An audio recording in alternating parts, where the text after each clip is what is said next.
Call the House Prevention and State Agency Oversight Committee to order. A quorum is established. And today we are going to be discussing the roadmap to program integrity and fraud prevention, followed by an informational hearing and discussion of periodic data matching. Before we begin, is there anyone in the Department of Human Services in the audience? I don't see anyone. So I just want to note for the record that DHS was invited to be available in the audience to answer questions today after Judge O'Malley's presentation, and they have apparently declined to come, which is very frustrating. This is the second hearing DHS has failed to appear at with an invitation, and I will continue to have conversations with Commissioner Gandhi about this. We absolutely need their cooperation in fighting fraud, and we expect them to come. I understand the commissioner is very busy. She may not always be able to attend, but there are a lot of employees at that agency. Someone who especially can speak to periodic data matching should have been here for that portion of the hearing. So next, we will approve the minutes. Vice Chair Anderson, do you approve the minutes from March 2nd? I move approval. Thank you. Representative Anderson has moved approval of the minutes of March 2nd. Is there any discussion? Not seeing any. All those in favor say aye. Aye. Those opposed, nay. The minutes are adopted. So now we will move to our first presentation today. I would very much like to welcome Judge Tim O'Malley, the Director of Program Integrity, to the witness table for his presentation on his roadmap to program integrity and fraud prevention. Welcome to the committee, Judge O'Malley. We appreciate you being here and look forward to your testimony. You can begin by stating your name for the record. I'm sorry, could you say that again, Madam Chair? Please just begin by stating your name for the record. My name is Tim O'Malley, O-M-A-L-L-E-Y. I'm the Director of Program Integrity for the state of Minnesota. Welcome. Please begin your testimony. Thank you, Madam Chair. Minnesota has experienced extensive, well-documented fraud in programs designed to serve the state's most vulnerable residents. The state's ineffectiveness in combating that fraud has wasted taxpayer dollars, enriched criminals, eroded public confidence, and impeded the delivery of essential services to Minnesotans in need. I was tasked with identifying contributing factors or causes, then offering recommendations based on those factors so that the state could improve its approach to preventing and combating fraud. The end product is the roadmap to program integrity and fraud prevention, which was issued 2 weeks ago. The review of past practices shows that, going back at least a half century, every administration and legislative body was made aware of the vulnerabilities in program integrity. Until recently, the state's corrective actions to reduce or eliminate those long-standing vulnerabilities have been ineffective, and criminals have exploited those vulnerabilities to steal from the state. The review undertaken identified causes that are multifaceted and sometimes interrelated. The recommendations offered arise directly out of and correlate to those identified causes and contributing factors. The roadmap provides suggestions that could be part of a workable improvement plan, a way to re-engineer the state's approach so as to better prevent fraud in the future, and to prevent fraud particularly at the front end, before any money is lost, but also to detect fraud that is taking place more promptly, and then take countering actions to stop it and claw back any monies that were already dispersed. The intent of the roadmap is to set the stage for long-term planning by identifying 9 pillars or areas for improvement. As mentioned, some are interrelated. Success in one area will be helpful in other areas. The 9 areas are: first, leadership, accountability, and culture. Accountability across the board and a fraud prevention mindset are needed for lasting improvements to succeed. Raising awareness and setting expectations. Everybody has a role to play in combating fraud, including state employees, leaders in the executive and legislative branches, managed care organizations, providers, and recipients. The second area, program processes and controls. Enhance enrollment and provider screening at the front end. Set standards and verifiable criteria then apply those consistently across all programs and all funding types. There is an opportunity here to partner with MCOs, yet still oversee their activities. They have a vested interest in preventing fraud. This is one of the areas, the program processes and controls, is one of the areas being worked on by the Office of Inspector General's Coordinating Council. Waypoint is also working on standardization here so that there are consistent and fair approaches across all programs. The third area, administrative, investigative, and prosecutorial coordination. Create a more centralized approach to investigate suspicious activities and a more efficient way for information to be shared promptly among agencies and with law enforcement. Obviously, technology will play a role here. Use of investigative resources should be prioritized so that fraudsters are dealt with swiftly and legitimate providers are recognized for their proficient compliance actions. Also, utilize administrative tools and investigative resources to aggressively pursue overpayments and fraudulent disbursements. 4, training and workforce development. It's a very straightforward proposal. Raise awareness and emphasize that all have a role to play in combating fraud. Make it clear, employees, providers, recipients, whatever they do, if they see something that appears suspicious, ensure that the supervisors that gets reported to are equipped to follow through. Legislative actions. You have a lot of work in front of you. I understand that. I suspect one of the challenges for the legislature will be, in coordination with the executive branch, prioritize next steps and decide where funding should be allotted at this time. Some improvements will be costly, others not so much. I'll mention more about that in a moment. I would be remiss, though, if I didn't point out that the underlying causes are not exclusively the result of the actions or inactions of the executive branch. Past legislators, and not just those who served decades ago, but some who are serving still today, could have done more. The way program funding is set out in legislation and the influence that legislators have, both during the session and during other months of the year, have been contributing factors. Lastly, one recommendation is to do away with direct appropriations. Eliminate earmarks. Why substitute your judgment for that of skilled, trained employees with the expertise to vet applicants and potential providers? If there is a sole source best suited to carry out a project, that entity will emerge through the process. If that sole provider needs help navigating the process, the state already has in place ways to assist them so that they are capable of operating in compliance with requirements and can withstand the scrutiny that comes with the responsibility of receiving state funds. Technology and data modernization. This is the sixth area. This is a potent and essential area for improvement. Modern criminal schemes require modern tools.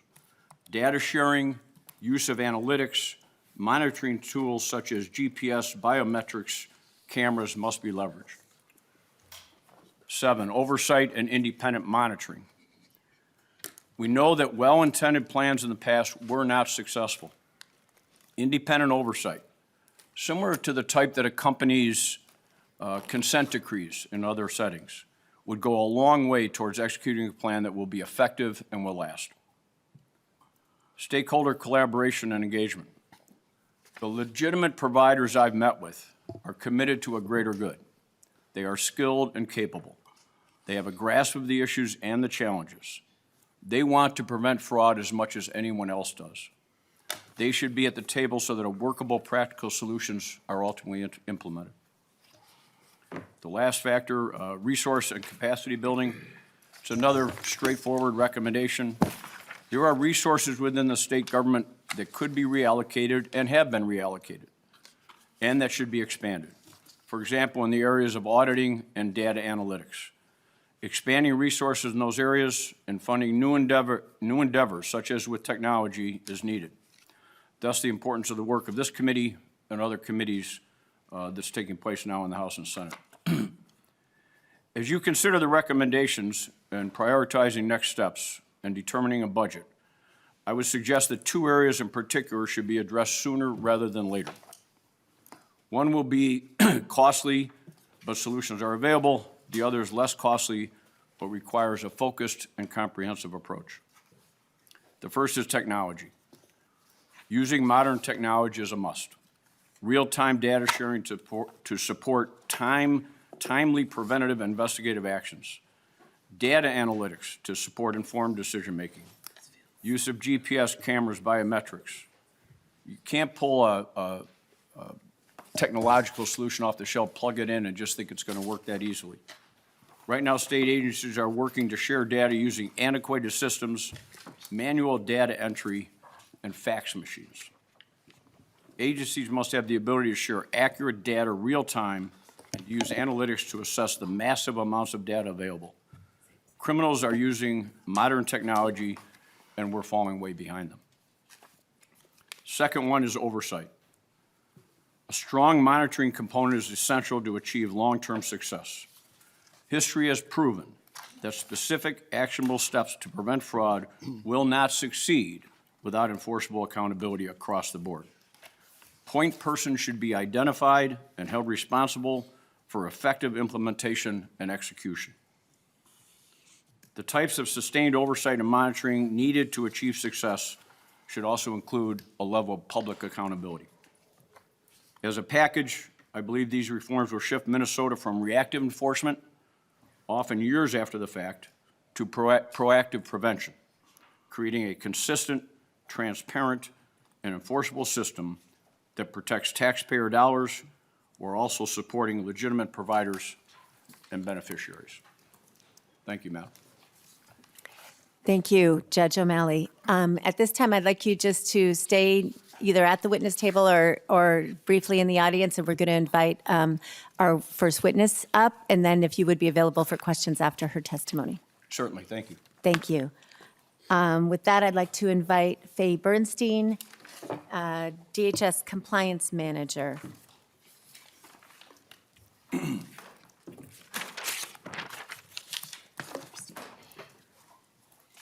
Good morning, Ms. Bernstein. Welcome to the committee. Please state your name for the record to begin your testimony. Thank you, Chair Robbins and members. My name is Faye Bernstein, B-E-R-N-S-T-E-I-N. I first want to just make a comment on the report and say the word that I think no one from DHS wants to hear again, but that's retaliation, the R word. I am a 20-year employee. I'm a current employee of DHS, and I am one of the very, very few DHS employees who can publicly speak about what the environment is there. We have a very large group. You probably have heard about the large group of employees who anonymously tweet and anonymously work with law enforcement and the OLA, et cetera. I have chosen to be public. I think it has certainly harmed me professionally, personally. It has harmed me in many ways to be public, but I feel like we have to just openly speak about the conditions at the Department of Human Services. The retaliation that I experienced was about 7 years ago. In the course of doing my job, came across some contract irregularities that I would consider in the scope of what we talk about today to be quite minor. But as minor as they were, it was not something that DHS leadership could hear. They just couldn't hear it. And as a result of me speaking about it, I was walked out of the building. I was banned from all DHS-owned and licensed property. So if you can imagine, the rest of the public can go to the Anderson building and can apply for SNAP, and I could not. I could not use the ATM. I could not use the cafeteria. I was not allowed in the building. I was investigated. That went on for months and months. I can only imagine the cost to the state of that investigation. And I've never spoken out about the results of the investigation, but I guess this would be as good a time as any. the results of months and months of investigation and asking my coworkers for examples of when I was racist, when I was threatening to do harm to leadership. The result of all of that was that I was found to have questioned the competency and the decision-making of the leadership in the Behavioral Health Division. And I was found to have held up contracts that had compliance problems. So let me just say, I plead guilty to both of those things. I absolutely did both of those things, and I'm doing both of those things today. I am very much questioning the competency of the leadership of the Department of Human Services. And I hate to do that because these are people I know very well. I think I know Commissioner Gandhi very well. I've had a lot of contact with her, a lot of time with her. But the actions, the mindset, I heard you use the term fraud prevention mindset. That is not present. That is not present at the Department of Human Services. I don't know if I would dare to use the word compassion, because compassion sounds as if it is the right thing to do. Compassion when huge amounts of money are stolen is not the right thing to do. There has been just tremendous mistakes. And yes, I have been affected. I certainly did not appreciate being humiliated and being accused of a race crime. I certainly did not appreciate that. But more importantly, when we think about people this winter had fingers and toes frozen off because the Department of Human Services had to shut down a program. So people without homes had real consequences, much more serious consequences than I had. I do not see how we can come through this and actually quit this year after year, decade after decade problem. I do not see how we can come through this without a massive change at the Department of Human Services in our leadership. There just really simply has to be firings. And I hate to say that. I hate to see people fired. But there is no other way to turn this around. There really is no other way. It is so entrenched. The need to retaliate against people who speak up, as I initially did in the most benign ways. The need to retaliate against people like me is so ingrained. It is through every step of the process. Every person that I spoke to about this as I was working up the chain of command to try to get the contract problem resolved, every person I encountered, I look back now and I realize I didn't get a satisfactory response from anyone, even our internal auditors. I thought at the time I was being heard, and I now realize that I wasn't at all. We have an OLA report that I guess I could have written it. It's exactly what I was saying 7 years ago. So thank you for letting me speak to this. It's very important to me. I think it's important to all of you, and I hope you really hear what I'm saying about we need a dramatic change at the Department of Human Services. Thank you. Thank you for your testimony, Ms. Bernstein. So now we are going to spend, I would say, the next roughly 55 minutes, members. So we are watching the clock, talking about this issue. We can ask questions of both of the witnesses. And then about 9:30, we'll switch to the periodic data matching conversation. So I have so many questions. First of all, Ms. Bernstein, thank you for your testimony. Thank you for your bravery in speaking out publicly. I know this has been a long journey for you and your family, and We are grateful. I know you speak on behalf of hundreds of others at the department who are so grateful for your willingness to speak publicly when they don't feel they can, and for people who have left, and because they felt they were sort of hounded out, and you stayed to fight, and I think you're doing a great public service. So thank you very much. So to that end, I guess I'll let Representative Hudson go first. Will, if you can find your way to the testifier table, I think we're going to use a couple clips from you. So Ms. Bernstein, if you wouldn't mind scooching over one, Will will sit at your chair to hook up to the monitors. Representative Hudson.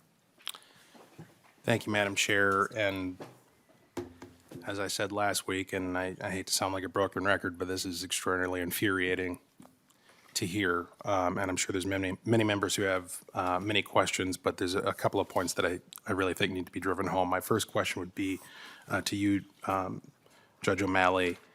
Based on what you saw in your investigation and putting together this report, were these fraud schemes primarily driven by sophisticated criminals who were just too smart for us, or were the weaknesses in our state oversight systems primarily responsible?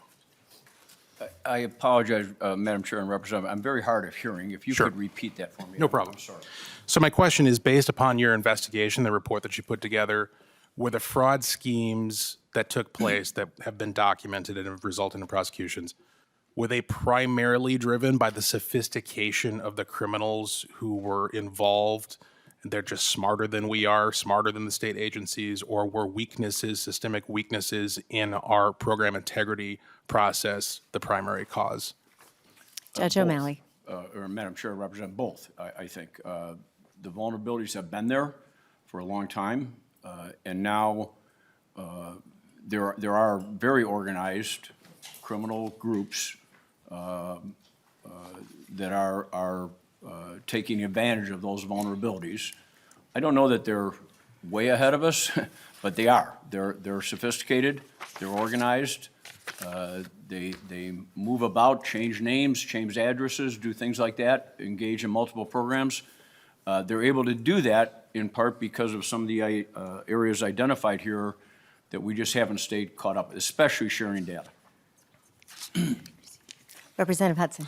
Thank you, Madam Chair, and thank you, Judge O'Malley. I think it goes without saying that you don't have to be that sophisticated, Madam Chair, in order to hop a very low fence. And it's very clear from this report and from the testimony from Ms. Bernstein that the fence has been very low indeed. This reminds me of our most recent conversation in the Judiciary Committee where we considered a bill to unredact the Optum report.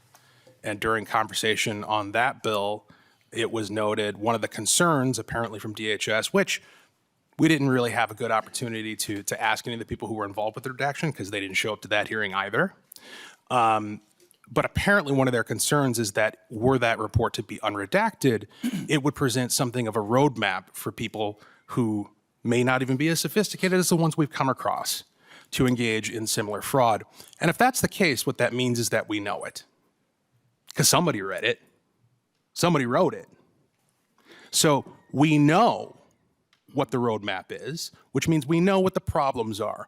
And when someone like Ms. Bernstein from inside tries to say, this is a problem, we need to fix it, she meets with retaliation. And the type, I want to be specific about the type of retaliation she describes. She gets accused of being racist. Well, that is consistent. One of the ways, somebody might try to dismiss her account as anecdote. One of the ways to judge the veracity of testimony is to compare it against other evidence. And we have heard on tape Attorney General Keith Ellison meeting with people who would later be indicted and some convicted in the Feeding Our Future scandal. And what was their entire premise of their complaint? The state agencies are being racist. And he bought into that. He said Walls feels the same way. That is consistent with what we're hearing from Ms. Bernstein right now. So the question becomes, why retaliate? What possible motivation could you have? What innocent and benign explanation is there for the type of retaliation that she's describing? I can't think of any. But the culture seems to be very intentional. I'll leave it at that, Madam Chair. Thank you, Representative Hudson. So to that point, Judge O'Malley, one of my questions, and I have many, but I'll try to intersperse them with my colleagues. One of my questions is, in your report, you talk several places about how it's important to reward employees who want to speak up, like Ms. Bernstein. And could you comment further on that? My understanding from the whistleblowers who've reached out to us is that that rarely happens. And clearly that's been Ms. Bernstein and many other people's experience. So I just wondered, could you elucidate more what you mean by rewarding people to speak out? And then specifically on page 47 or 46, I believe, of your report, you talk about how employees should report allegations of misconduct. And I found it very curious that you say they should report to their supervisor, go up the chain of the command, or report to external authorities, e.g. the OLA, law enforcement, or the governor's office. But we expanded the whistleblower protection law last year specifically to include legislators, and you did not. And in my experience, people who went up the chain of the command got retaliated against. People who went to the Attorney General's office got ghosted. I have multiple whistleblowers saying that. And yet in your report, you leave off the one group to whom whistleblowers have reported the most and felt the most comfortable with. So could you explain, A, what you mean about how we support people who speak up? You never actually referred to retaliation or whistleblowers that I found, but that's, I think, what you're addressing without calling it out. And then secondly, why did you not include legislators in that list? I'll answer the second question first, Madam Chair, if that's all right. I use those as examples. I should have included the legislature, clearly. I didn't mean that to be an exclusive group. I just meant that if you are not receiving the proper responses, people are not acting on that, then go outside your agency. Go to law enforcement, go to the governor's office, go to the legislature, go to the OLA, go to anybody, but bring attention to the concern. So I apologize for not including the legislature. In terms of encouraging people to speak up, I have met with several both concerned citizens, whistleblowers, employees, former employees who have raised the same concerns that Ms. Bernstein raised. They did bring those forward. Many of them did. They were not satisfied. Some of them were not satisfied with the responses. The few that I was able to dig into more deeply and go through the records of the investigation, I found that they followed the processes and that they were investigated. One side or the other side might not be satisfied with the outcome, but I was able to verify that they were addressed. Whether all of those were addressed as adequately as they could have been, I'm not sure. I suspect that more may come forward now with the attention brought to this, and I hope they do. And that was the point of this Appendix E, was that when that happens, we should make sure that not only HR, but law enforcement and others are prepared to thoroughly investigate that, gather accurate information, and make informed decisions, not gut reactions, not emotional decisions, not, well, where there's smoke, there's fire. No, get to the real facts and then hold people accountable. And those that are doing the right thing, reward them. Great, thank you. I'll come back to some other questions I have. Next, we have Representative Schultz. Thank you, Madam Chair. And Judge O'Malley, hearing Ms. Bernstein and then hearing you say that this is something that almost appears pervasive based upon your 1 month's worth of interviews that you did with folks within agencies. I'm curious if you, and this kind of follows the same lines as what Chair Robbins mentioned a moment ago, but what clear consequences do you recommend to these supervisors or people in some level of management that appear to not have taken action. Judge O'Malley. Madam Chair, Representative, I think it runs the full gamut, again, but based on accurate information. Get the facts straight. People make allegations, and sometimes they're well-founded, sometimes they're not. If a supervisor, a commissioner, especially a first-line or second-line supervisor who have the responsibility to carry this forward, if they don't deal with it properly, it could go anywhere from coaching because they don't understand to a form of discipline to termination. It depends on really a case-specific analysis of what took place.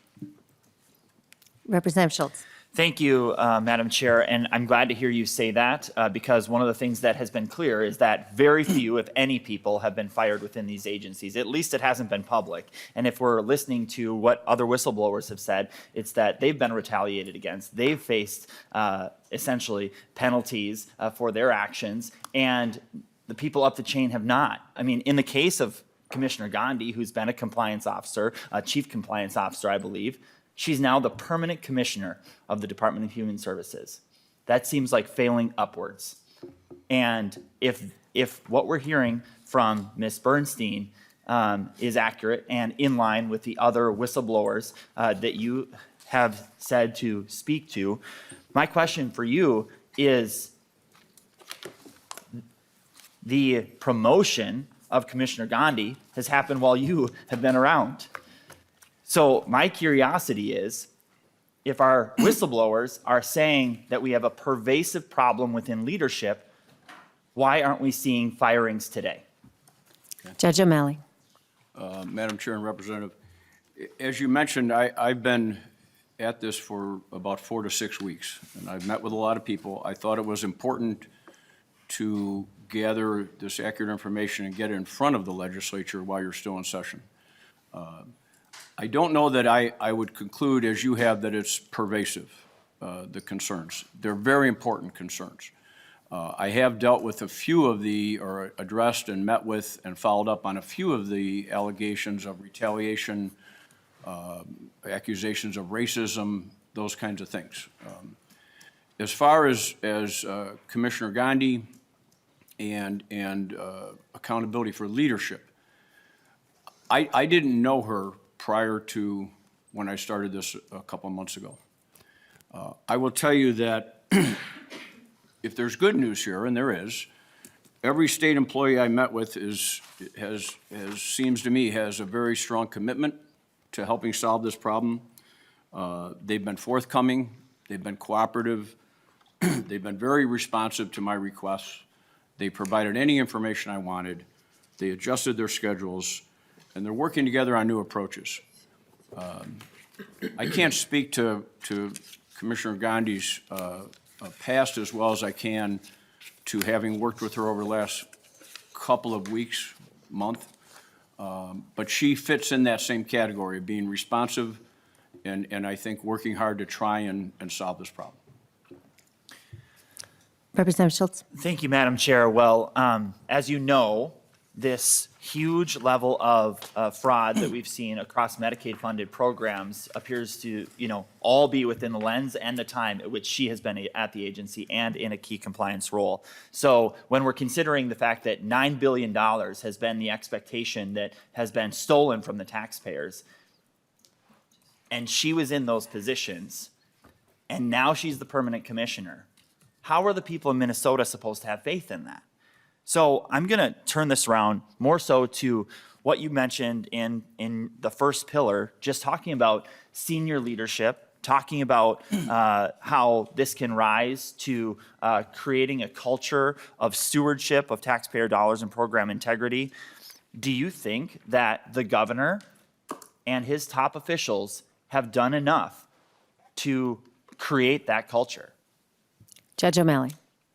Madam Chair, Representative, today I think that is actually taking place, very much so. I think that everybody's watching, everybody's paying attention. Here's the opportunity to make permanent changes that can make a difference. My job was to look back at those underlying factors, and they go back, as I said, a long ways. A lot of people played a role in this. Leaders in the executive and legislative branches, employees, providers, criminals, obviously. But to look at those and then project something for long-term solutions, and that's what the roadmap was designed to do. Is there more that can be done? Absolutely. I believe that the people in place now have the skill set to do that and are trying to do that. They're trying to achieve a balance between holding fraudsters accountable and supporting legitimate providers. And there's some tough decisions that have to be made, and they're making them in short order. But I think now's the time to put together a more comprehensive package so that that balance is achieved. Last one, Yes, Representative thank you, Schultz. Madam Chair. This is interesting because I believe both in front of our committee as well as in the last couple of weeks, we have heard, I believe it's been the agency, say that they were too lenient, that they essentially spent, what was it, like 70% of their time or their principal being benevolent and generous rather than compliant with the law. How have you seen that change? And when considering that range, where do you believe the state should be in regards to compliance or benevolence? Judge O'Malley. Madam Chair, Representative, I'm in 100% agreement with you there. It's in the report, the 70-30, 60-40 cuts. There was a mindset that has to change. I think there are a lot of state employees, especially at DHS and other agencies, where they are motivated by this feeling of compassion for those that need help. And I would agree with Ms. Bernstein that compassion sounds soft and noble, right? And it is to some extent. But that's not the state's responsibility, in my mind. The state's responsibility is to protect the money. If I want to help people in need, then I should do that directly. I should go out and deliver the wheelchairs, drive people to their medical appointments, do the bed baths, do those kinds of things. State employees don't do that. They need to have their highest priority making sure that the money that goes out from the state to those people who do provide the direct services, that money is used for its intended purposes and no other purpose. That's the way that they can help people who are most vulnerable and in need of these services. Thank you. Representative Elkins. Thank you, Madam Chair. I've got a couple of questions here about the report. You know, first of all, I would note that in Appendix B, I'm sorry, am I coming through? Okay. In Appendix B, you talk about you know, how this problem stretches back decades across multiple legislatures and multiple administrations. So this isn't a new issue. Is what? This isn't a new issue, yeah. But you know, one that we're addressing very strongly right now. But and then elsewhere, I want to go back. I want to drag my colleagues here into the weeds on a couple of things that I think that are. You and I might be the only ones who appreciate them sufficiently, but let's bring them out. So on page 9, you talk about employing universal identifiers. Implement ID numbers for providers, grantees, and recipients, and so on. Why is that so important? I'm sorry, Madam Chair, Representative, I'm sorry, could you say that again? You're on page 9, is that what you said? I'm on page 9, it would be 2E. He's talking about employing universal identifiers. Yeah, employ universal identifiers. And the question is why, I'm sorry, Madam Chair, and the question is why is that important? Why is that so important? Sure. Some of the entities that are committing the fraud with the greatest damage are gaming the system by changing addresses, emails, names, those kind of things. If we had a universal identifier for each person, each entity, each business, each nonprofit. Then when they change the names or whatever it might be, I think it'd be much easier to track it. Right now, there are, it's a paper system almost, where you fill it out, you get it in, it goes to one agency. They'll look at that, and it might look fine on paper. So they provide the funding, they start enrolling applicants. That same entity might have a different name, a different address, a different email, and be in another program. And they're still getting the money there, or they've been denied from that program, but Program A doesn't even know that Program B has denied them. Yeah. Representative Elkins. Yeah, to follow up. So, Judge O'Malley, are you familiar with the Login MN program? Judge Madam Chair, O'Malley. Representative, yes, I am. Okay. And do you think that that would solve this particular problem if it was broadly employed in these DHS programs, such that everyone had to acquire their unique identifier through Login MN and use it to enroll either as a provider or a recipient in these programs? Judge O'Malley. Madam Chair and Representative, yes, I do. All right, thank you. Representative Elkins. And then there's a lot of discussion here about the importance of data sharing.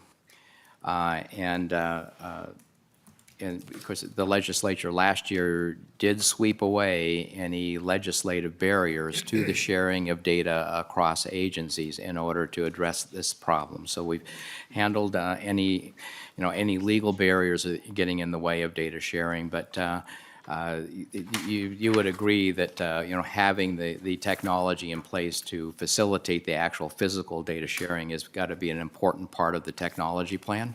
Judge O'Malley. Madam Chair and Representative, absolutely. I believe a lot of the legal barriers have been removed. It's in part a matter of educating those who are sharing the information to make sure they understand their authority and the privacy concerns that go with that, and limiting that information to only those who have a direct business need to do it. But because that's in place, the answer, I think, is highly reliant on technology. Yeah. All right, thank you. Thank you, Representative Elkins. I will get to you in just, well, go ahead, Representative Anderson, then I'll have my next question. Thank you, and this goes along with that. So first of all, I want to thank you. I read your report 2 weeks ago. It's excellent. And I think if we implement this, we will solve the vast majority of the problems. So I really, really want to thank you for doing this. I'm not sure, I don't believe that we can solve the accountability and the culture problem with legislation. This is about, we all know, I want to get to the heart of this. We all know there's going to be a new administration. We don't know who that's going to be, but we know that's going to happen next year. And whoever that governor is, they're going to probably spend their first 2 years cleaning this up and fixing this. And that's what they should do. And we're going to have new people, we're going to have new leadership, we'll probably have new commissioners. It always happens, no matter which party wins that race. But I want to do things that we can do now this session and actually get things set up.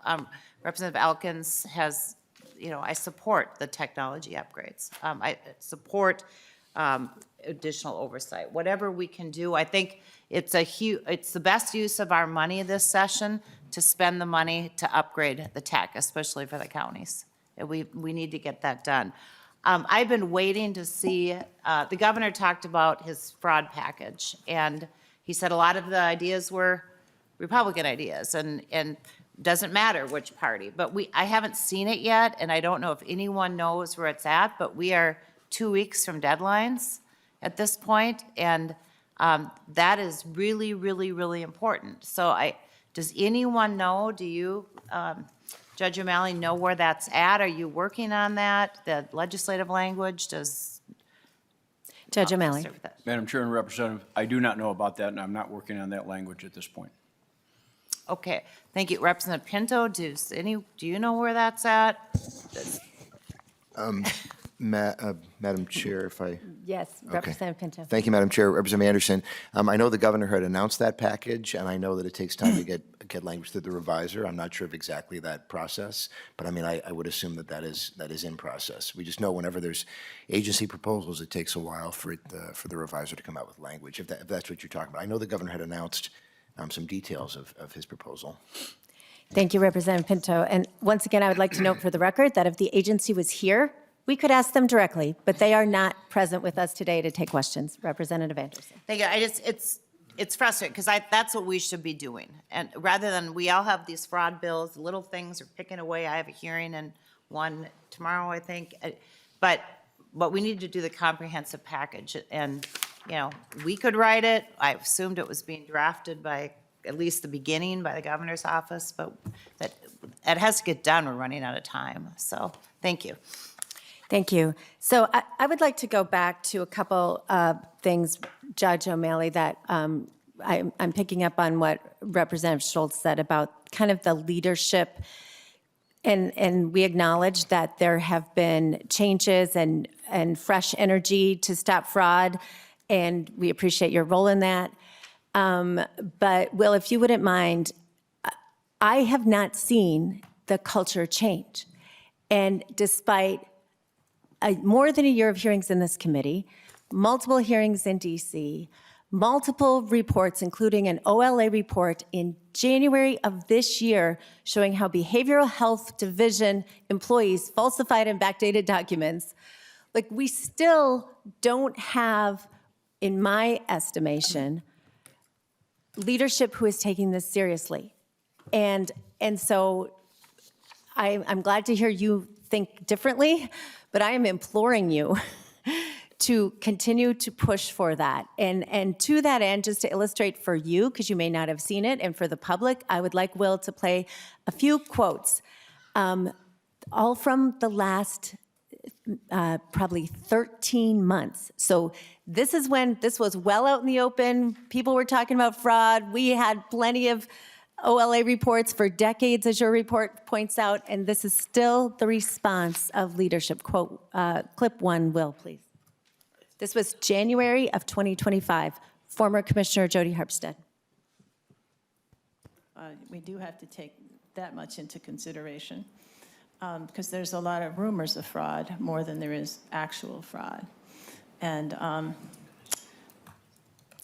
so a year ago, the commissioner said there were more rumors of fraud than actual fraud. Okay, next. Will, if you wouldn't mind doing the MMB. So as you may know, Judge O'Malley, the Minnesota Management and Budget Department has statutory responsibility for internal controls over all state agencies. And one of the things that's most frustrating to me is that we had a hearing with them in January, and they claimed that they didn't really see, well, you'll see the clip in a minute. So, Will, why don't you run that clip, and then I'll do a follow-up question. When that policy was violated in this instance, what are you doing about it? What happens when there's a policy violation? Madam Chair, if there's a policy violation, there is, again, kind of similar to what MMB was discussing, there is not kind of an enforcement mechanism that the Department of Administration has. So what kind of enforcement mechanism do you need?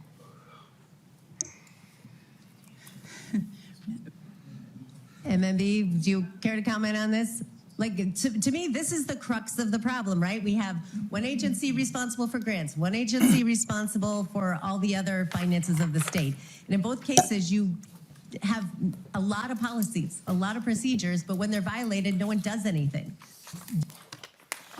So forgive me, that clip was for the head of, for someone from Office of Grants Management. But previous to that, the commissioner of MMB had said the same thing. She said, well, we don't really see it as our role to enforce. We see it as our role to come along and support the agency so they can be successful.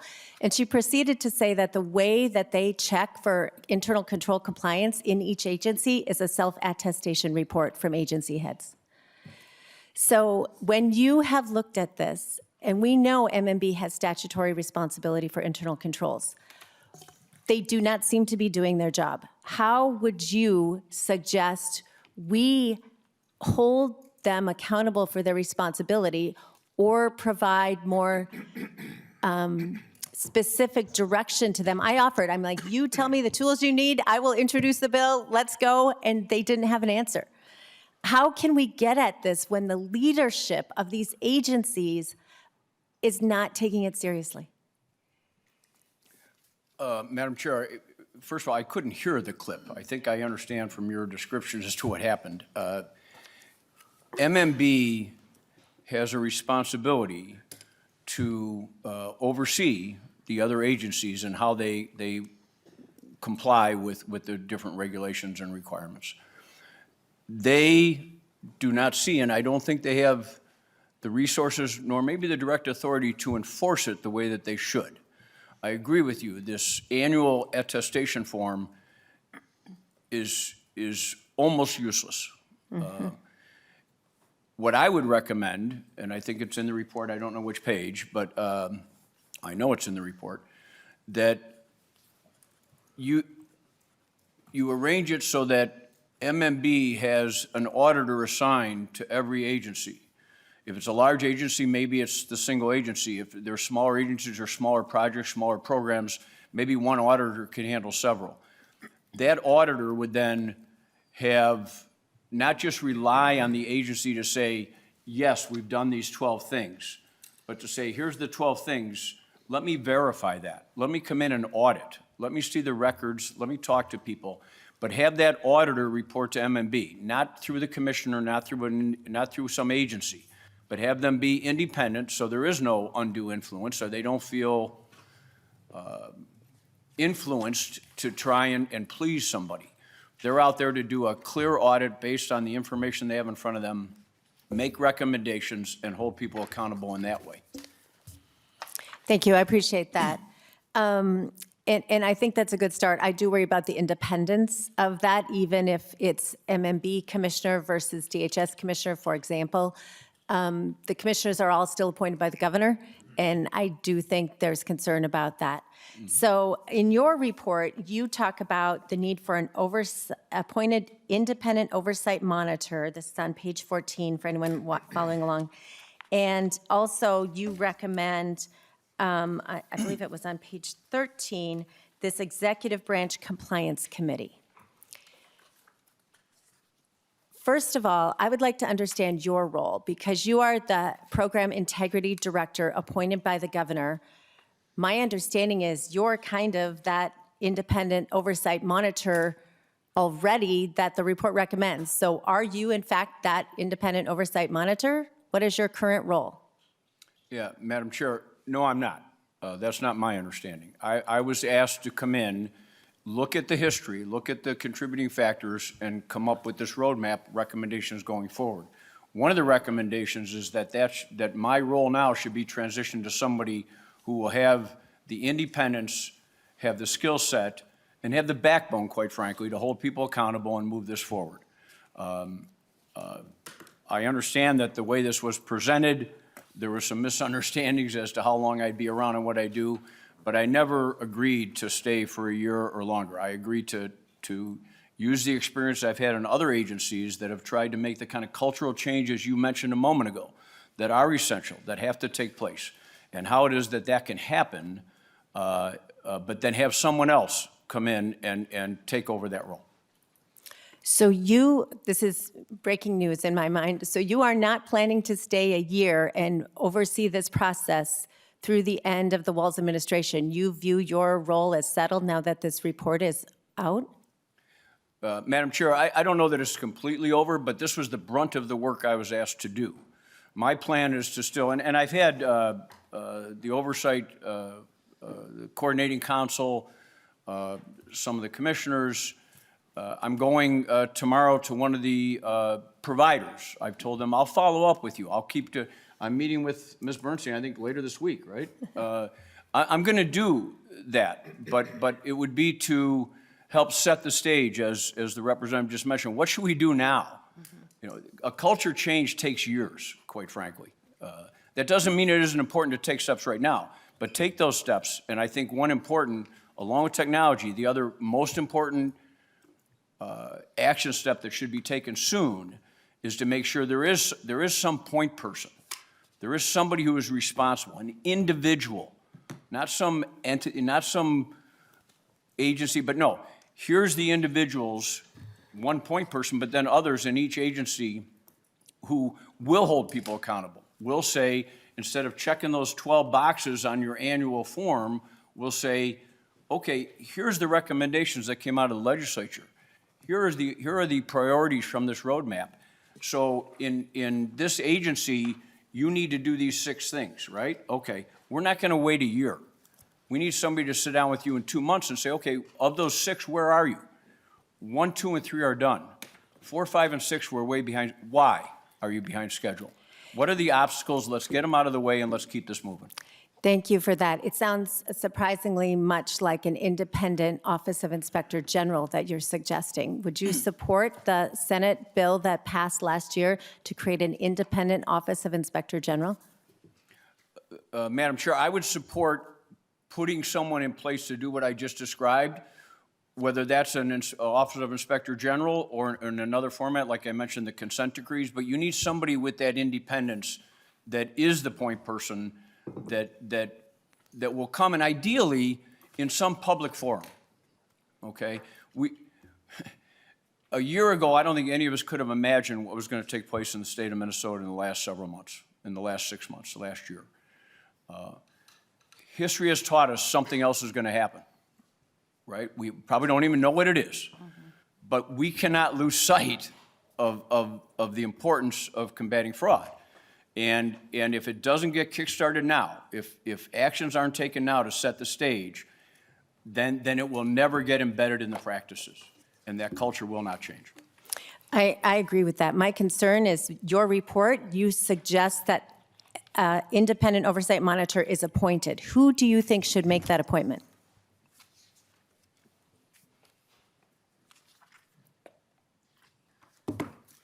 Well, Madam Chair, I think the obvious answer would be the governor.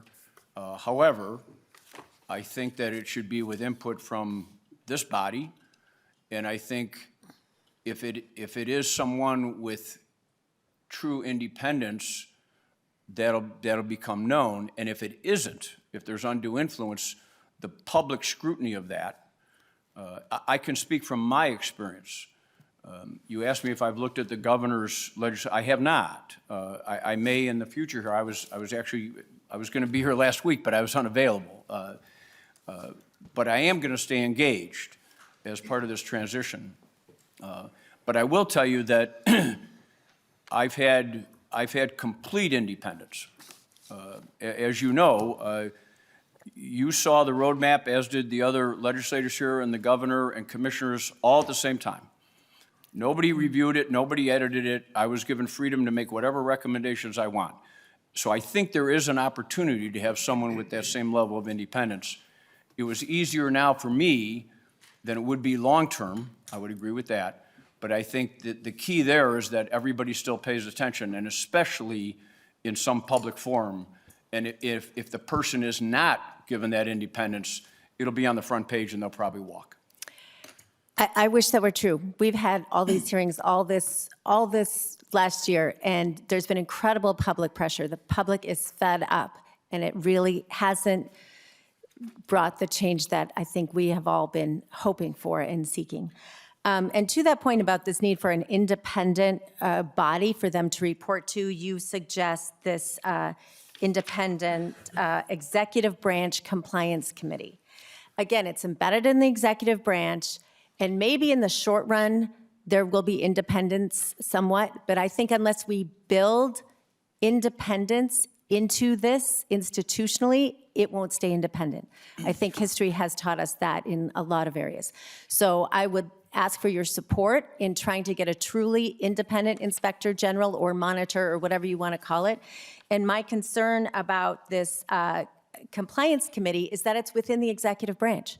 So they're all appointed by the executive branch, reporting to the executive branch. That's the value of having this independent oversight committee, which has now only existed a year. We are having public forums where you can testify, where other people from agencies can testify, and we do have some measure of accountability from the legislative branch on the executive branch. And I think if everything is just embedded in the executive branch, especially over time, it will not fulfill its function. And I would like your reaction to that.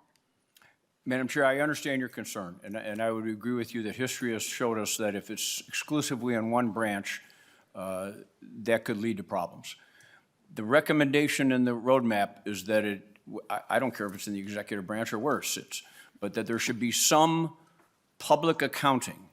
And the recommendation includes leadership from both the Republican and Democratic side, from the legislature, as part of that committee, and someone external as part of that committee. I'm not talking about 30 people. I'm saying you get somebody from the executive branch, people from the legislative branch, both parties, and an independent person that this oversight monitor would go to and explain to them, here's where we were a couple months ago. Here's what agency, here's what DHS did, here's what DCY, here's what Department of Ag did, here's where they're at. Kind of a report card. This is what was tasked to them. A, B, C, D. They've done A and B, C, D, and E haven't been done. Why not? Bring the commissioner and have him sit there right in front of you and a couple other, both parties and the governor and the external person, and explain it to them. The flip side is that when an agency comes and says, yes, we have done those things, recognize that, encourage that to continue. Thank you. Representative Pinto. Thank you, Madam Chair. And Judge, thank you for putting this report together. I guess as I've been listening to the discussion, I've been thinking about how this is a complicated problem that we're trying to solve. The stakes are super high. In agreement with colleagues that have made the point, both this hearing and others as well, that that it's outrageous when public dollars that are intended for vulnerable people are going to somebody else. And disentangling that, working through that is complicated. I want to, well, first, I'm grateful that you described the complete independence that you've been given. I think that is terrific. And I hope, and Judge, you've been able to hear me, have you? I know, is that okay? Better now that you moved the microphone. Okay, good, Judge. I'm going to try to get particularly close. I guess I maybe just want to caution our colleagues on the committee that, Judge, you've described having complete independence. I think it's clear from the comments you've made and the report that you've brought that independence to bear, and that there are things that maybe folks in the administration will like or not like, that individual legislators will like or not like. I think we need to be careful about. You've described to us what you've seen just in the last month in terms of culture within agencies. I think that you would say that doesn't undermine anything that happened before your interactions with the agencies. But I think we want to be a little bit careful. I was hearing some members of the committee challenging you in terms of the findings that you've made, that you have been the one that's been diving in deep in the last month. And I think we need to give some credit to that, which does not at all undermine the testimony of the person to your right. And we're grateful to you, Ms. Bernstein, for your statements, for joining us as well. And I know that Judge O'Malley talked about the need to look into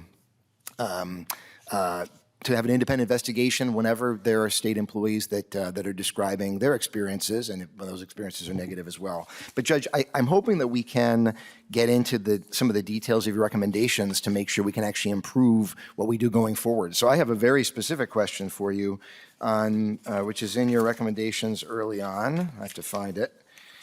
On page 10 of the report, and I'm just really trying to understand some of the things you're recommending so we can make sure to try to take action on them. The final bullet on page 10, Judge O'Malley, talks about incentivizing qualified private sector investigators to assist in asset recovery.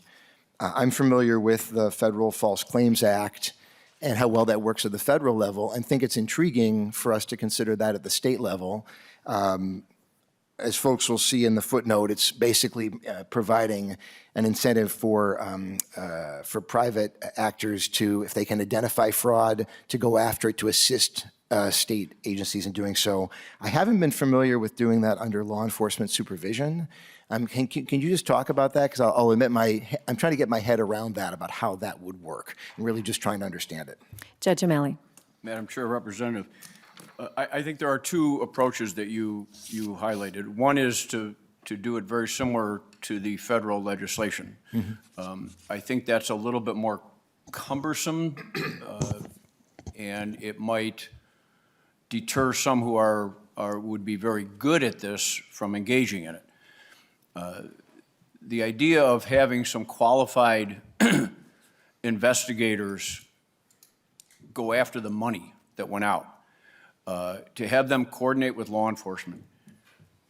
I know of a number of retired FBI agents, IRS CID agents, others who have tremendous experience in this, and especially in the federal system where you're really encouraged to retire at age 50 and you have another career ahead of you. I think they could jump into this game, if you will, and coordinate with law enforcement, not act as law enforcement, but make sure that they understand what their limits are. A lot of this work, I think, could be done from a computer. Figure out where the boat is, where the house is, where the bank accounts are, and then do that legwork and hand it over to law enforcement and coordinate the retrieval of that money. Lee Pinto. Thank you, Madam Chair. And so, Judge, can you think of other examples? I guess I'm struggling to do so where, because again, in the federal context, False Claims Act, the private citizens are just acting on their own through a civil action, and then they collect part of the money, the government collects the rest. I'm trying to think of other examples, and don't know if you can, of the model that you're describing, where it's kind of a hybrid, where it's a private actor, but working under law enforcement direction. I'm not sure if that would mean they'd have some law enforcement tools or authority. I guess I start getting a little bit troubled in that mixing, but can you think of other examples of that? Judge O'Malley. Madam Chair and Representative, I think there are times when, in a lot of investigations, when private citizens provide valuable information that helps solve the crime or recover assets. A structure would need to be in place. Years and years ago, I worked narcotics for a long time, undercover work and all that kind of thing. There's a distinction between me going to a maid at a motel and saying, when you see something unusual, would you give me a call? That's permissible. That person is not acting under my direction. They're not doing law enforcement work. You compare that if I go and say to the person who's cleaning the room, do me a favor, when you clean room 15 tomorrow, would you do a real thorough job?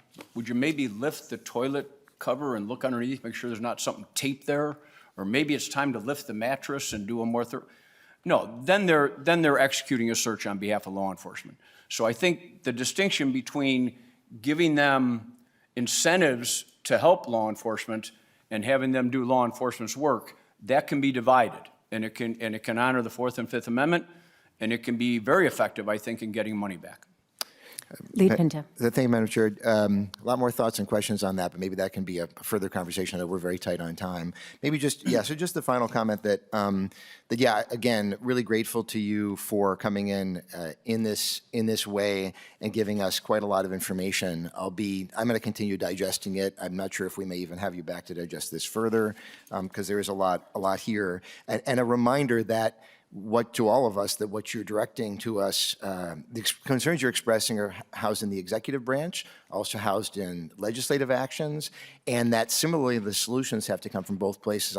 Madam Chair, I heard you made the comment earlier about, and the video you showed of kind of saying like, hey, we're looking to the executive branch to be giving us ideas or answering questions. I mean, if we need a policy to enforce violations of grants or enforce grant policy, and that was 13 months ago, I'd say, if somebody in this committee has that idea, we have a lot of staff. We don't necessarily even need to rely on the executive branch. So it's a reminder that we're sort of not helpless in this way. We now have information, and if folks want to turn these into proposals, they absolutely should do so. And in the meantime, I'm going to continue to rely on it quite a bit. So thank you, Judge O'Malley, and thank you, Chair.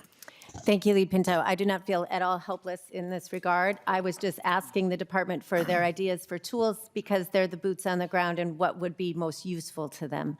Representative Greenman. Thank you, Madam Chair. And I really appreciate this discussion and this report. And I think I share, especially as I think it's really focused on the accountability piece, which I think is sort of looking backwards, right? How did this happen? How are we holding people accountable, including folks who may have not been thinking about the kind of oversight that we would want, thinking about leadership, thinking about the experience that Ms. Bernstein have. There's a lot of focus on the present, patching vulnerabilities, training, and culture, and I think all of that is really important. One of the things that I think we also have been talking about and need to think about is the future. And I'm wondering, as I look at this, and as you've talked to folks, one of the things I think the conversation we need to engage is not just how to patch, but how to think about what has worked in other places, other states, other systems, and think about the systems overhaul, the program overhaul provision, not just taking at its fact how it currently is. I think we've identified all the ways the current system of fractured providers, right? We have, in many cases, thousands of providers, some public, some not. We have a different system looking at the oversight of payments than we do at the counties, and in many cases, private providers who are looking at the oversight of the programs. We have counties and cities and states and private providers, and I probably am missing folks. And so I think as we look future, right, not just in the next year, but the next 10 years, how we get to the bottom of it. I'm wondering if in this report, and totally acknowledging that it's been 6 weeks, if you've talked to other folks in other states or in other systems to look at what is working and what potentially different models we should be exploring as the legislature thinks about our job. Judge O'Malley. Thank you, Madam Chair and Representative. I have looked at other states' plans. I haven't met with other states and got into the details.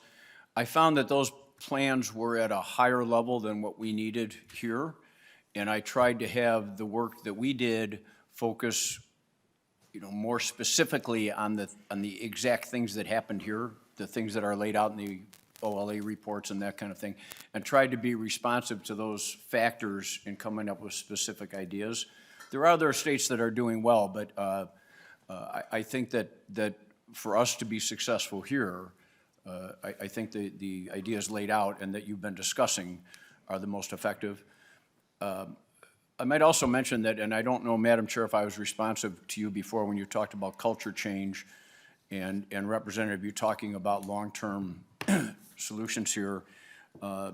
There does need to be a comprehensive approach, clearly. But culture change, as I mentioned, takes a while. But it's important to start right now. And it can be accomplished. And I'd offer two brief examples from my time working with the Catholic Church. If you remember back to 2013, 14, and 15, John Choi in the Ramsey County Attorney's Office filed civil and criminal charges accusing the church of not protecting children, of permitting sexual abuse to take place. Criminal charges included. So how do you go about changing that culture? These were far and away well-intended religious people who wanted to do the right thing, but there were some things that just weren't being enforced and weren't being followed up on, and thus the vulnerabilities. And the example I would offer is one time in our, we filed a settlement agreement in Ramsey County that went on for 4 years, and it had a specific list of things that the Archdiocese was going to do. And I went every 6 months in open court in Ramsey County and testified where we're at on every one of those items. Channel 5, Star Tribune, CNN was there a few times. Public accountability leveraged that tremendously. Without that attention, it would have taken longer for culture to change. And the example I would give you is, at one point, one of the requirements was that every school needed to submit a report by a certain date. And there were 92 schools. We have 87 counties. You mentioned the counties. We need to involve them, right? Hold them accountable and make sure that they have the skill sets to do what they need to do. 91 of the 92 schools had submitted their report. And this was like 3 days before I was going to testify. And I called the principal and the pastor. And I said, here's the situation. You haven't complied. You need to get a report in. The woman who does that is on maternity leave. I'll get it in 2 weeks. In the old ways, it would have been, that's fine, I get it. Don't worry about it, just get it in. I said, that's your call. But understand, I'm going to go there and I'm going to testify that 91 of 92 have complied. And they're going to ask which one. And I'm going to name you. You know what's going to happen that afternoon, right? Yeah. I said, everybody's going to be at your door and they're going to want, the report was submitted. You know, that's the kind, it's not that hard. It's a matter of just doing it. It's a matter of actually doing it. The second one I'll offer just very quickly is there's 3 requirements. This is similar to the requirements of enrollees and applicants, providers. There's 3 requirements that everybody in the church has to comply with, whether you're a volunteer, a teacher, an employee, a priest, a deacon, a nun, I don't care. Everybody has to do these 3 things within a certain time frame. Our process put that in place to say you have to have it done by a certain date. About 3 or 4 weeks before that date, they get an email saying we don't have it yet. 2 weeks before, finally a couple days before, it would fall on me to give a phone call to whoever it was. And on the one instance, it was like June 28th, and it had to be done by July 1st. I called the person, and they were on vacation in California. I said, you've done 2 of the 3. You've done the background, and you've signed the code of conduct, but you haven't done the training. You need to do that by July 1st. Otherwise, you're not allowed to engage in ministry. I'm out here through the 4th of July. When I get back, I promise I'll do it. I said, that's fine. Don't say Mass. Don't hear a confession. I'd suggest you not wear a collar because people might mistake you for somebody who is permitted to engage in ministry. It's not unlike having a license to practice law or a nurse. If you don't fulfill the requirements, you can't do your job. Well, no, I mean, I'll get it done. This is not my decision, Father. This is yours. This is your decision. If you want to engage in ministry, then you have to do these things. Little steps like that at the lowest level, at the supervisor level, this is what we're going to do. If you don't do it, there's consequences. That's how you start the process of changing a culture. Representative Greenman. Thank you, Madam Chair. And I agree that culture change is really important. I guess what as you move forward, and maybe this is a question more for the administration, but what it feels like is the piece of this that really needs to get built out is the future of how we do things differently, not just the current people in power, not just thinking about how we add more trainings. I don't think we are going to just be able to change the people, the technology, and site visit our way out of this. I actually think we need to think about how we're changing the incentive structures about, for instance, having tens of thousands of providers, right? It's harder to oversee the Catholic Church than it should be to oversee, for government to oversee its own entities, right? I mean, that's the problem we have with trying to regulate many private entities, whether they're privates or corporations or nonprofits. And so I think one of the things, as you are thinking about and having these conversations, I do think we need to think bigger and actually look for best practices of other places that are doing things differently than us, not just in the oversight, not just in the accountability, but I do think culture change also means not just accepting as given the system of provision of who provides it, how we provide it, how payments are made, who's overseeing them as a given, and put sort of Band-Aids on those vulnerabilities. But I think that we should be able to think bigger and say, how could we do this differently? How could we change the incentive structures from the beginning, not just of the regulators, but actually of the providers? And that is a part of culture change that's not just within the agencies or even within the legislature, but I think is the whole gamut. And so I think that there's work to do there. I would love, as you're continuing to do your work, to think about that. And if there's recommendations, even if it's not, if you're not the one who is going to talk about different models of service delivery, I think recommendations on who and how we would further explore that would be really useful to our work ahead, especially the legislature. Thank you, Madam Chair. Thank you, Representative Greenman. Thank you, Judge O'Malley and Ms. Bernstein. I have a laundry list of questions. I will follow up in writing. As Lead Pinto suggested, perhaps you could come back. We have many more topics to cover. I want to thank you both for your hard work on behalf of the taxpayers and the vulnerable citizens of our state, and we do appreciate what you've been doing, and we look forward to additional conversation. With that, we do need to move on to talk about periodic data matching, and I would like to invite former Speaker Kurt Doubt to the witness table to discuss this issue with us.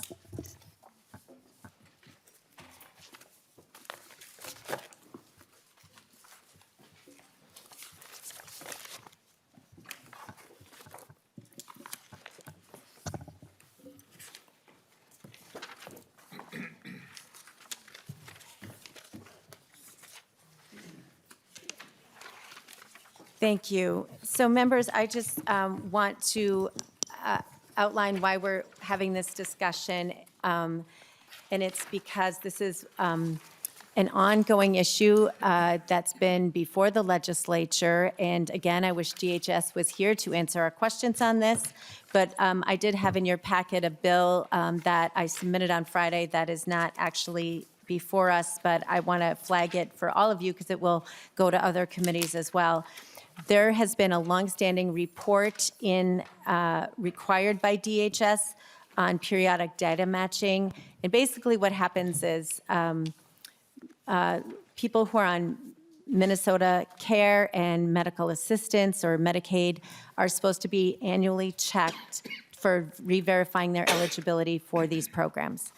The state established a program called periodic data matching, which kind of was an interim check every 6 months, and they were required to report that to the legislature every year on September 20th. September 1st.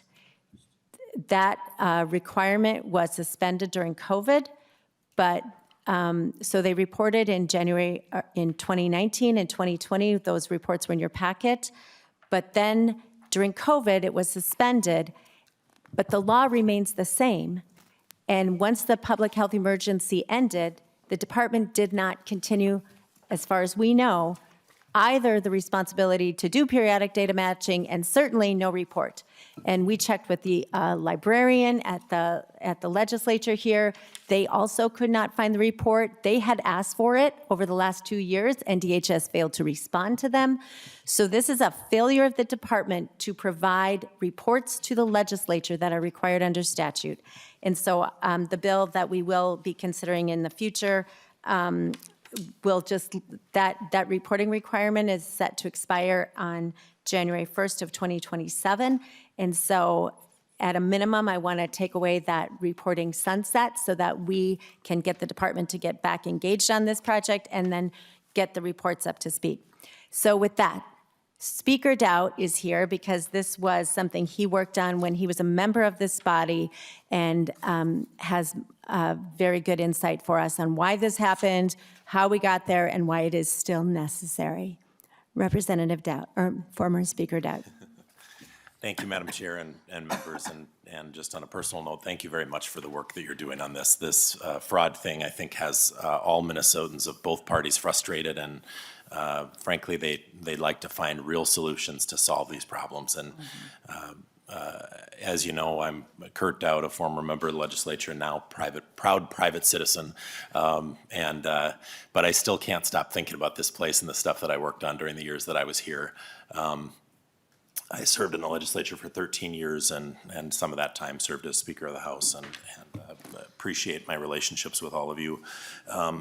This particular program was something that we put into statute in 2015. For those of you that were here at the time, that budget was negotiated with Governor Dayton. There was a Republican House, a Democrat Senate, and those negotiations happened over at the governor's residence. They were hard fought. This was one of the things that I kind of laid down on the tracks and said, you know what, if you want funding for your agency, we're going to put some protections, some minimal protections in place. And they fought me tooth and nail on it, frankly, but we did get it passed. It did get signed into law in 2015. It was in the HHS Omnibus Bill at the end of the 2015 session. The program was designed basically to do a couple of things, and it's a very narrow program. It covers people in Minnesota Care and on medical assistance, and it basically just checks to see if if, and it checks different databases. Can be information they've given to Social Security, something they said on their tax return, but it basically checks to see if all of the information they've given to the state of Minnesota checks out that they are actually eligible for the programs. Not only did the administration fight me tooth and nail on not wanting to put this into statute, but then once we did get it into statute, it actually took 4 years to implement the program. And I will say this program is not a big deal. There are other states that do this, many other states that do this. Many of them don't need legislation to compel the administration to do this sort of check. This is just common sense stuff. Conservative bastion states like California, New York, Colorado, Washington, all do this without legislation. They just do it. And what they're doing is they're checking to see if there are people on public programs that do not qualify. And I will make a blanket statement. If they're, the dollars that are in to be used for public programs are supposed to be a safety net for people that need those programs. When people are using those programs who are not eligible, it means that those dollars aren't available for people that need them.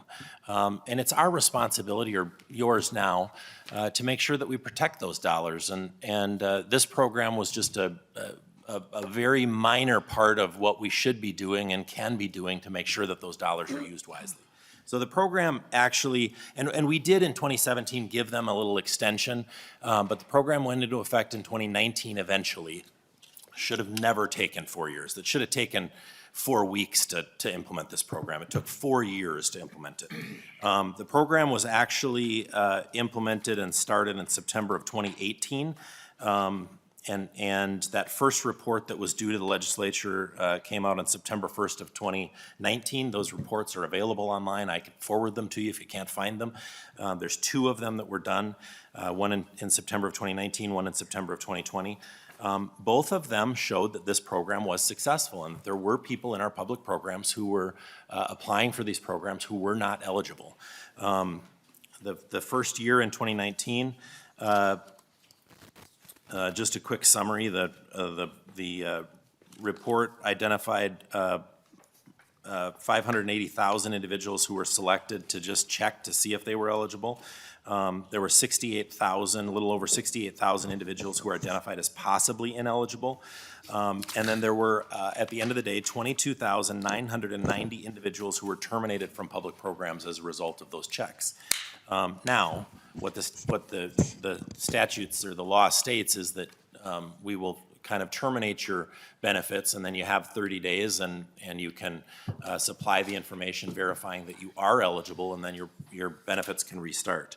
Some of those people did do that, but at the end of the day, 20,386 people were permanently terminated that were ineligible for these programs. That is a successful program.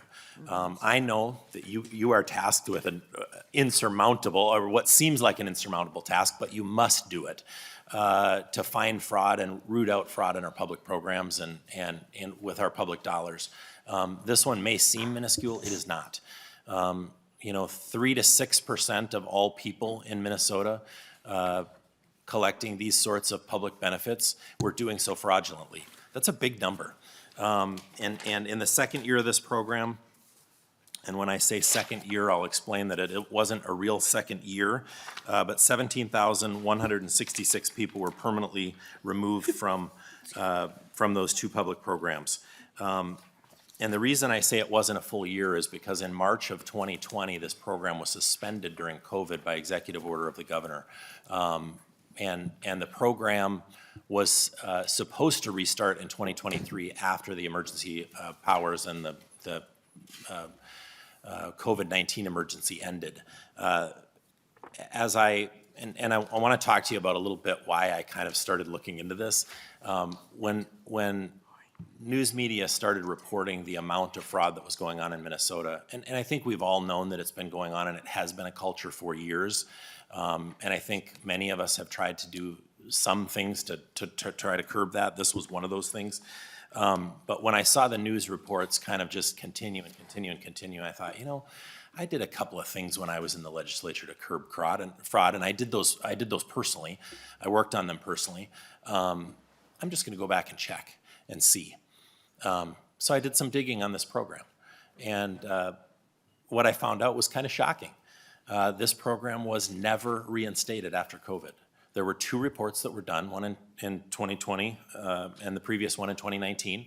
The one in 2020 only covered a 6-month period because the program was suspended in March of 2020. By law, current law, this program, and it is in current law today, it is supposed to be happening, and it has not happened since March of 2020. Okay? It is a successful program.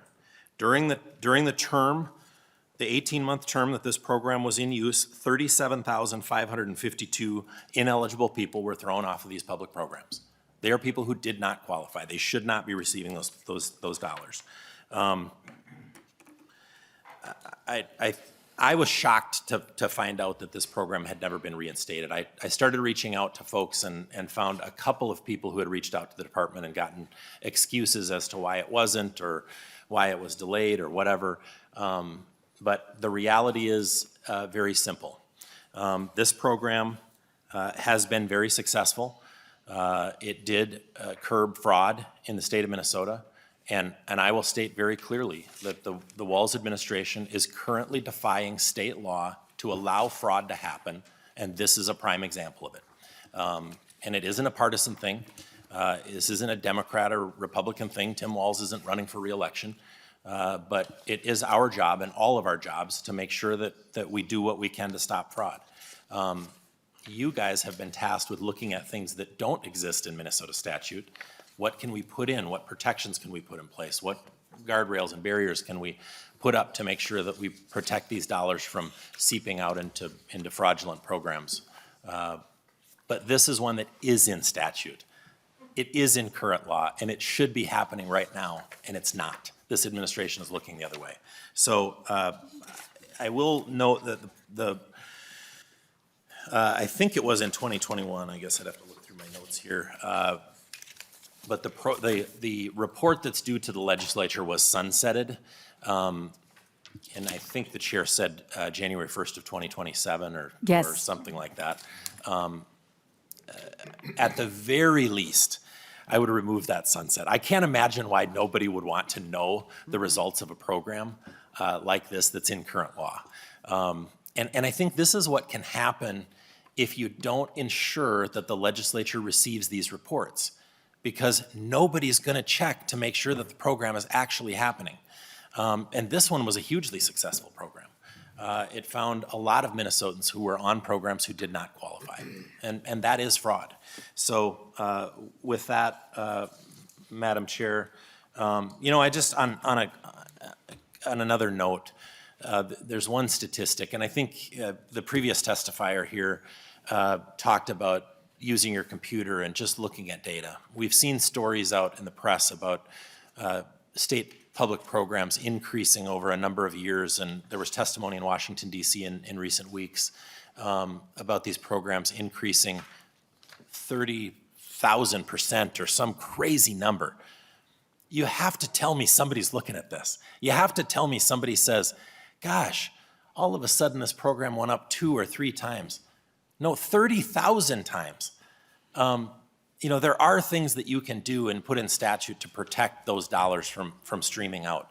And if it means an inconvenience, put a stop that says if we spend more than twice the previous year's expenditure in this program, you have to get approval from the legislature to spend those dollars. Mm-hmm. Call it, if we're in the interim, call the legislature back in for a special session and you can explain why this program has doubled in its expenditure in the last year.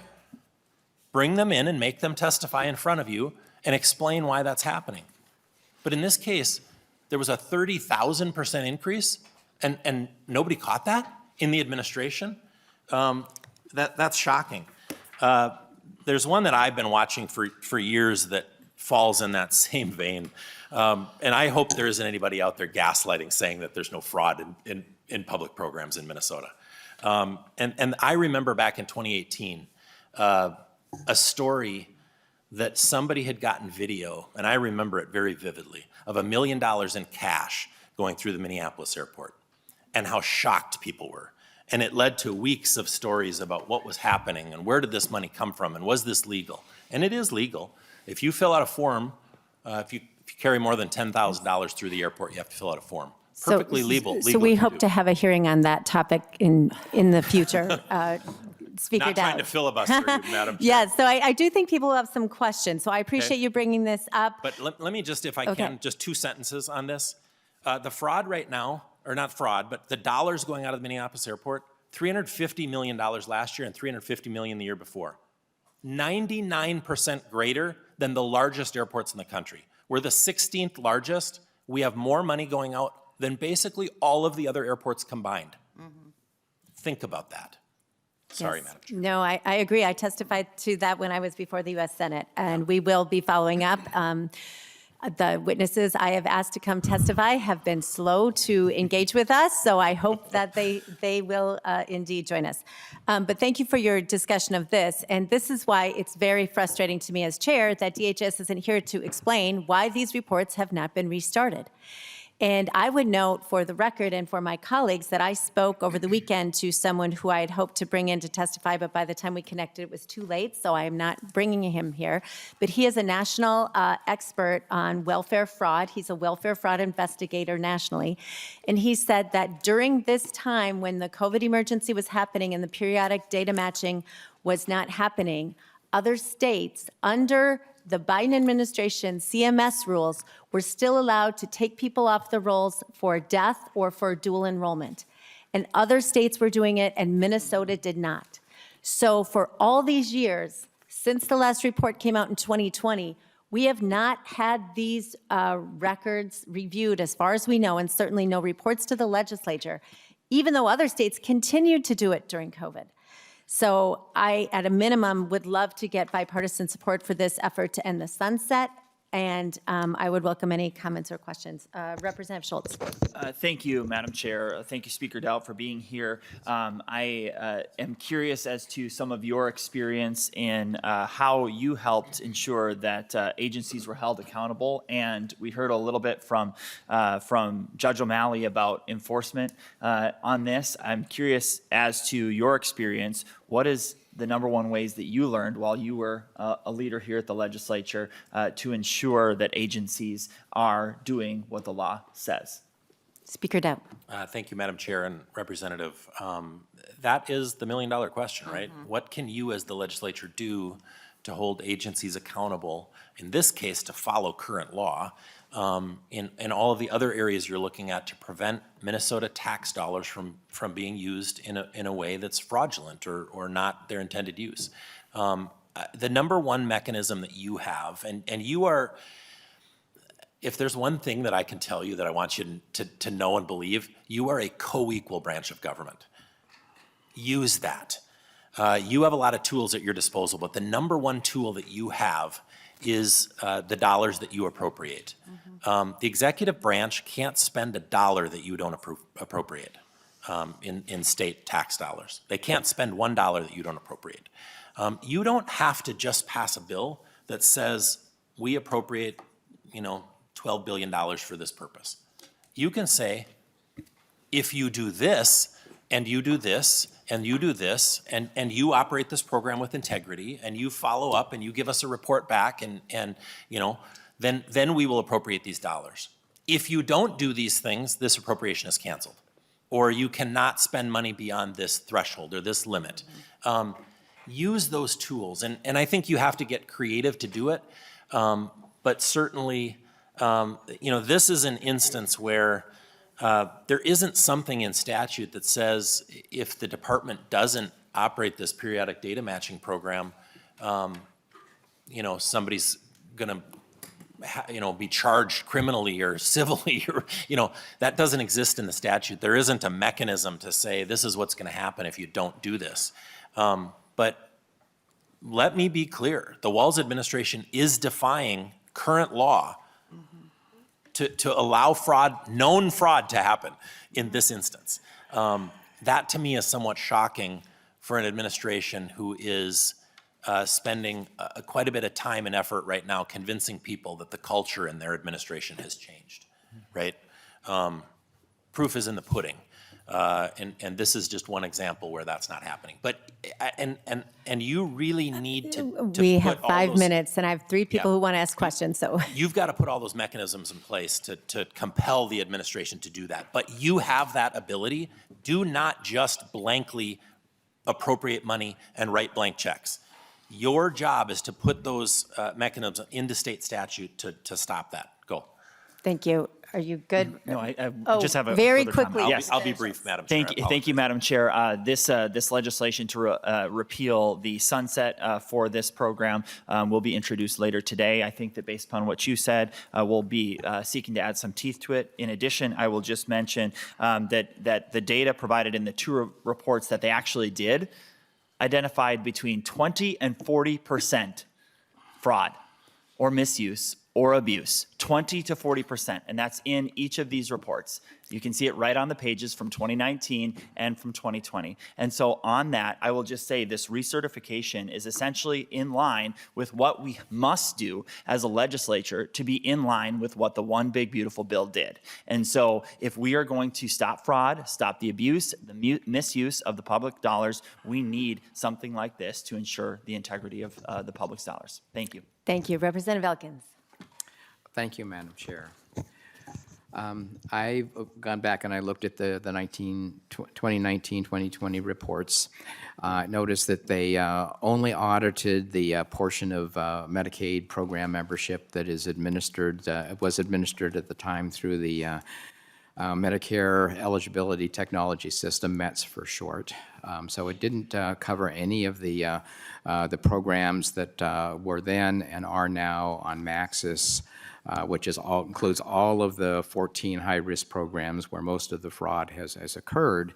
And that would have been because currently Maxis is just too old to be able to make the connections to the places to get the matching data. So a question I have for former Speaker Dowd is, why did the legislature pull funding to complete the migration from Maxis to METS during your tenure as Speaker? Speaker Dowd. Well, I think there were huge examples in state government where big tech systems, our MNLARS licensing system, there were huge failures at the time. And I assure you, by us stopping that, we probably saved the taxpayers $100 million or more, because those were the sort of numbers that were lost in these other huge tech programs. What the state needs to do is go out and find systems that are working in other states that are working well, and use those systems rather than try to write our own computer systems. And you know, going back to that time, you can just Google search and see all the examples where the state tried to create their own computer programs, and I'm failing to remember them all, but I remember MNLARS was a huge one. Representative Torkelson probably can attest to some of that. But we do need to upgrade our software programs, but we do not need state government doing it themselves when there are commercially available working systems that are out there that can do all of this stuff. Thank you. I appreciate that. Lead Pinto. Thank you, Madam Chair. I had not been familiar with this report myself, and so I'm just diving into it. I'm looking at the 2020 report, one from September 1st, 2020. I'm looking at page 9 with the numbers, and I guess I just wanted to make sure I understand. Of the 500,000 enrollees total in that top chart, there were 9% had some discrepancies, and then dropping down to the bottom chart, then 60% of those discrepancies were resolved and found to be eligible. 37% hadn't responded, and I noticed that there was just 30 days to respond. We're talking about folks with quite low incomes. That doesn't mean that they're eligible, of course. We just, I'm not sure what conclusion to reach. What we do know is that 3% were found to be not eligible, which is 0.5% of the total enrollees. I'm not on the Human Services Committee. We'll let members of that committee review the proposal regarding the program. But I guess the idea the program found massive recipient fraud. We know that so much of what we've seen, the concerns we have, are with private providers. The idea that this found rampant recipient fraud, I think is a bit of a stretch. What we found is that there's rampant low-income people who did not respond, which may be ineligible or not, but ineligibility was found for just 1,300 enrollees out of the 500,000. So just kind of make sure of that point. Thank you, Madam Chair. Thank you, Lead Pinto. And I'll just point out for the record that of those 37% who did not respond, they were all disenrolled because the yeah. statute says that if you don't respond, you are disenrolled, and they had the opportunity to re-enroll, and according to the data, the vast majority did not. So either then that they were truly no longer eligible, or they moved, or they died. So, Or they were eligible and just didn't respond. Or they never existed in the first place. Yes. yes. Or they just Or didn't have or insurance, they didn't Or they respond, did not respond to their mail. Yes. right. We all do. But we need to verify eligibility. That's the law, and if they're not participating in that, then it's incumbent on them to do that. So, members, we are at 10 o'clock. We are adjourned. Thank you to all. Look forward to next week.